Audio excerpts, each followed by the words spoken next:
கொத்து மழை அச்சுறுத்தும் ஆத்தங்கர முன்னாலதான் வீட்டிருக்கும் சாமி வந்தா கண்ணால் அந்த கட்டிக்கல பிள்ளை குட்டி பெத்துக்கல எல்லாருக்கும் காவல் நிற்கும் ஈசன் மகந்தா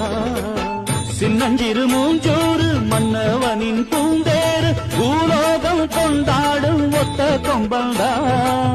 செய்யும் தொழில் வாழாமல் தங்கு தட வாராமல் நாம் வாழ காப்பாற்றும் ஆனை முகந்தா கொட்டுங்க மேளம் தட்டுங்க தாளம் வந்தது பொன்னாடு நீ தும்பிக்கை மேலே நம்பிக்கை